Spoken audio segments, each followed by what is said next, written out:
On behalf of Voice for Democracy in Sri Lanka, we invited Dr. Jayampati Vikramaratne to express his views on the proposed 20th Amendment to the Constitution of Sri Lanka.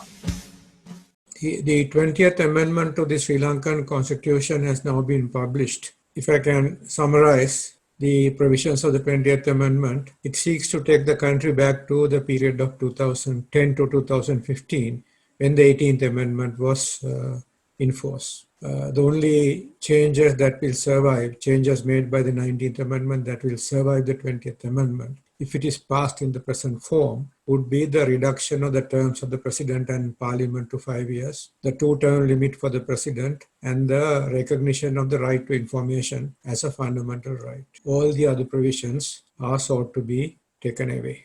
Now, I would like to discuss the 20th Amendment from two aspects. Firstly, its impact on democratic governance, and secondly, I would argue that many of the provisions of the 20th Amendment would require approval of the people at a referendum in terms of Article 83.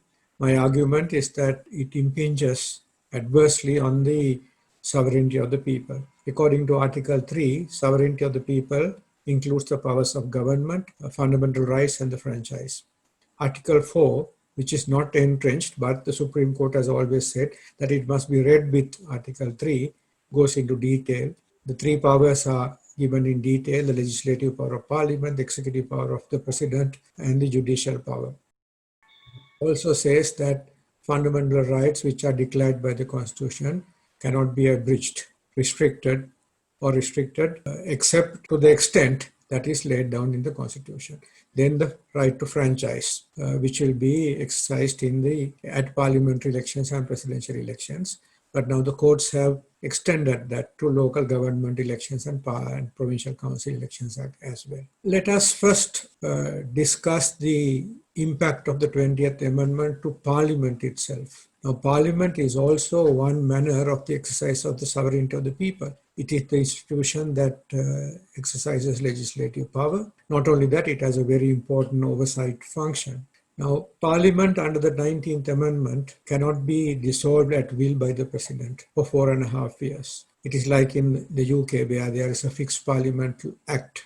But Parliament, of course, can by a 2/3 majority request the President to dissolve Parliament during that 4.5 period. Now, all that is sought to be taken away. And if the 20th Amendment is passed in this form, the President will be able to dissolve Parliament at any time. There is only one requirement or a fetter. That is that during the first year of Parliament, the President can dissolve Parliament only at the request of Parliament itself. But that too applies only if the previous Parliament had been dissolved by the President before it completed the 5-year term. But if the previous Parliament was allowed to run the full 5 years, then the next Parliament can be dissolved under the proposed amendment, as was the case before the 19th Amendment, even the first day after the new Parliament meets. So very clearly, Parliament is under a sword of Damocles, so to say, of the President. Parliament's tenure depends not on the Constitution. Of course, it is in the Constitution that the President is given this power. But one person, just one person, decides when Parliament should be dissolved. That, I would argue, is a diminution of the people's power, people's sovereignty, the legislative power of the people. Then there are other provisions which impact indirectly on Parliament.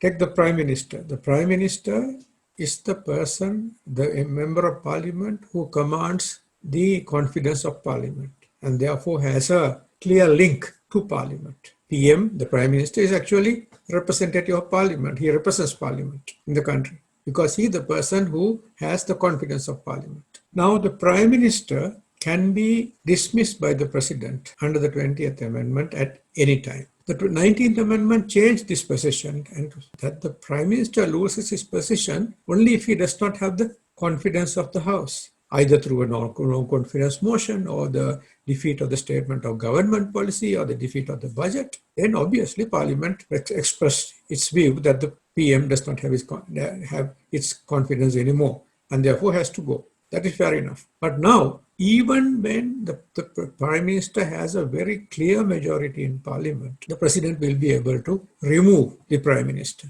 at any time. No reasons have to be given. And then ministers are appointed by the President. He is not obliged to consult the Prime Minister, or although he may consult the Prime Minister, he is not obliged to consult the Prime Minister. So ministers, deputy ministers, ministers of state can be not only be appointed, but can be dismissed at any time, can be removed at any time by the President without any reference to the Prime Minister. And then the important provision regarding the assignment of subjects and functions to the various ministers. Prime Minister has no say. That is entirely a matter for the President. He can change subjects at will. Prime Minister has no role at all.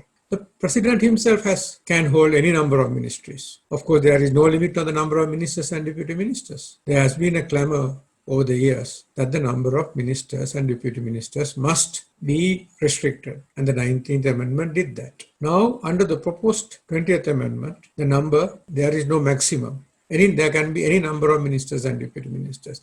Now, what we saw under successive governments was that this provision is used, or rather the fact that there is no limit on the number of ministers and deputy ministers is used to offer ministries, deputy ministerships to members of parliament in the opposition, and for them to come and strengthen the hands of the President, so to say. So the President, apart from that, the President can hold any number of ministries, and any subject that is not assigned to a particular minister is for the President. So you see that Mr. R. Premadasa, of course, he said this when he was Prime Minister. He did not say this when he was President. He said that he was like a office aide, a PN, a karya sahayaka of the President under the 1978 Constitution. Of course, when he became President, Mr. D.B. Wijetunga also was like that. Similarly, Mr. D.M. Jayaratne under Mr. Rajapaksa. No power at all. So we are going back to that situation. So when you dilute the powers of the Prime Minister, when the Prime Minister becomes a virtual nobody, that affects Parliament as well. And my submission is that diminution of the powers of the Prime Minister, and of course the power of the President to dissolve Parliament at any time, even when the Prime Minister has a clear majority in Parliament, impacts adversely on the sovereignty of the people. The Constitutional Council is to be abolished. Now, the Constitutional Council, which was brought in by the 17th Amendment and further improved under the 19th Amendment, provided for a national consensus, an instrument to forge a national consensus on important appointments, like the appointments to the Supreme Court and the Court of Appeal, the Chief Justice, the Attorney General, the Inspector General of Police, the Ombudsman, the Secretary General of Parliament, and then also appointments to the various independent commissions. Now, how was the Constitutional Council composed? What is the composition of the Constitutional Council? It was essentially a parliamentary body. The Speaker is the chair, the Prime Minister, leader of the opposition. There is one MP nominated by the President to represent him, so that the President is also represented in the Constitutional Council. One MP nominated by the smaller parties, which is also very good, because otherwise they are left out. Then another 5 people, 2 of whom should be members of Parliament, 3 should be outsiders, people of eminence. Now, those 5 are not appointed by the Prime Minister or by the government. They are appointed jointly by the Prime Minister and the leader of the opposition. And in doing so, they need to consult the leaders of all political parties. And further, in appointing those 5 people, 3 from outside and 2 members of Parliament, Prime Minister and the leader of the opposition must take into consideration the requirement that the Constitutional Council is representative, that it represents the country as a whole, in the sense the diversity in the country is reflected. Not only ethnic diversity, but also social, professional diversity is reflected in the council. And we have had very eminent people brought from outside, people who are not in politics. Now, the Constitutional Council recommends to the President who the members of the Constitution of the Independent Commission should be. And the other positions, the judges, Chief Justice, Attorney General, etc., when the President nominates some person, that name must be approved by the Constitutional Council. So it worked very well. It worked very well. And when a particular person, once a person from outside, one from the judiciary, were nominated by President Sirisena, the Constitutional Council said no, because that was general agreement, even in the legal community, that they were not going to be good appointments.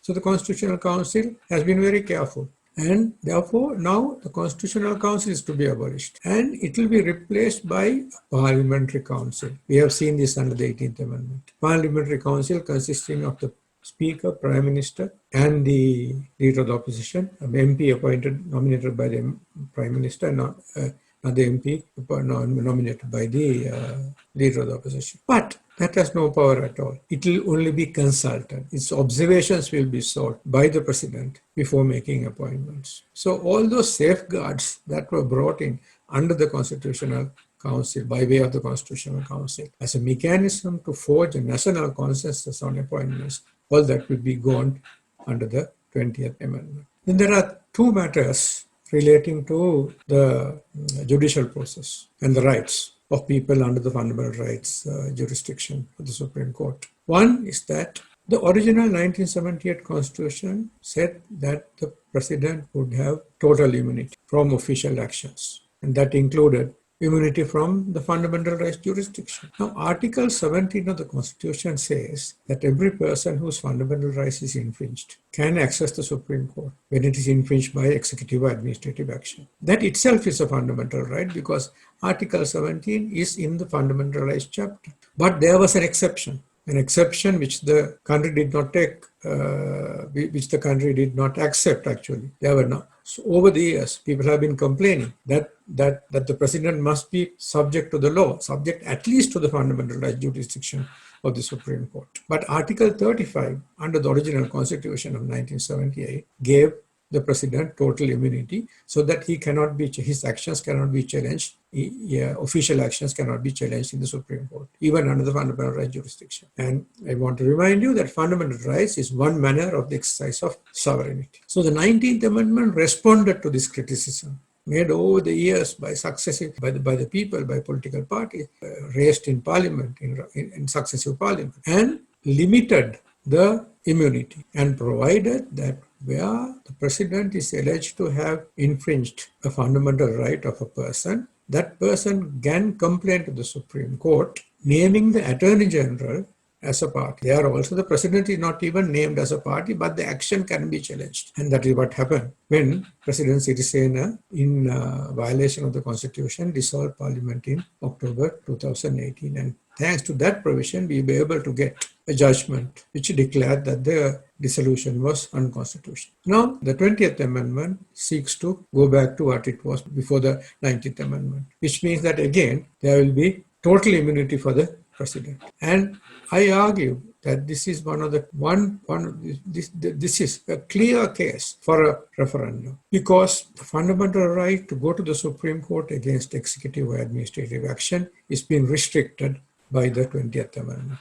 Therefore, it violates the fundamental rights chapter and therefore infringes adversely on the sovereignty of the people. Then the other issue is about urgent bills. Now, legal people who are involved in legal drafting will tell you that there are nothing called urgent bills. That bills take a few weeks to draft, always. There is nothing called an urgent bill. And our experience is that over the years from 1972 is that this urgent bill provision was used to short-circuit the pre-enactment judicial review. You know, in our country, there is no post-enactment judicial review. Once a bill is passed, it cannot be challenged. It can only be challenged before it is passed in Parliament. Under the original Constitution, 1 week was given for the government to publish the bill in the Gazette before it is presented to Parliament. Then it can be challenged, and if the Supreme Court says that certain provisions are unconstitutional, depending on whether it requires a 2/3 majority or a referendum, then action has to be accordingly taken. But now, the problem with that is that the effect of a law is seen only when it is put into force, when it is in force. Here, you have a situation where you have to study a bill before it is in force. Proposed provisions have to be looked at before it is in force. And it is not like when it is in force. when you see the effects in practice. But anyway, that is what we have from 1972, and that is why we have been, especially the legal community, has been arguing that we should have post-enactment judicial review, as was the case from 1947 to 1972. Now, the urgent bills made it worse. An urgent bill is not even published in the Gazette. It is sent straight to the Supreme Court, and the Supreme Court is given any period between 24 hours and 72 hours to examine the entire bill. Now, because the bill is not published in the Gazette, nobody knows what it is. I remember when the 18th Amendment, even the 18th Amendment to the Constitution was presented to the Supreme Court as an urgent bill. I was making submissions on the basis of a draft bill which was given to me by one of the ministers. And the Attorney General, Mr. Mohan Piris, was Attorney General at that time. He virtually mocked me and said, "What are you reading from? This provision that you are reading is not in the bill." I said, "This is what I got from a minister." Then he said, "How can you rely on documents which some minister gave you?" Then we all, counsel for the petitioners, we all protested and said, "Then let us give, we haven't got copies, let us even now be given copies." So then the court directed the AG to give copies, and that is how we saw the actual provisions of the bill. Now, the 19th Amendment made two changes. One is that the period the period of 1 week was increased to 2 weeks, so that citizens would have 2 weeks. Now, this particular 20th Amendment bill, citizens would have 2 weeks before it is presented in Parliament. You have a period of 2 weeks to study it. And then urgent bills were abolished, completely abolished. But now urgent bills will be brought back, and the period would be brought down again to 1 week for a bill to be gazetted before it is presented to Parliament. And these have an adverse effect on good governance. Unconstitutional provisions go into law. There are hundreds of unconstitutional provisions which have gone into various laws. Even the Supreme Court has missed them. That's not surprising. The Supreme Court, the judges are human. You get the judges get 24 hours, maximum 72 hours to review sometimes the provisions. There are more than 100 sections in these bills. So you go back to that old position, the position that was there before the 19th Amendment, which I argue is again that adversely affects good governance, and therefore it affects the sovereignty of the people. Then there are other provisions such as the National Audit Commission being abolished. The National Audit Commission was again a demand for a long period, especially from people who were involved in auditing.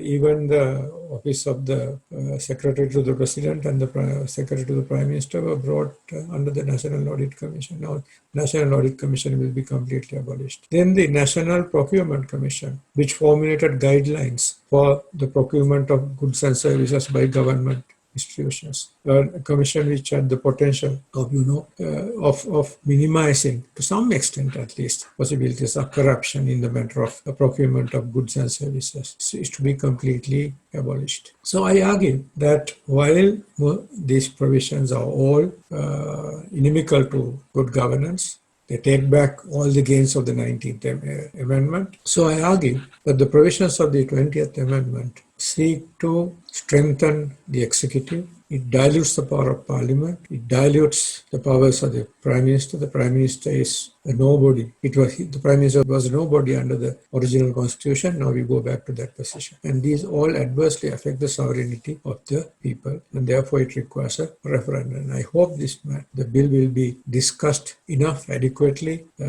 in Sri Lankan society, and legislators will think twice before they vote for the 20th Amendment.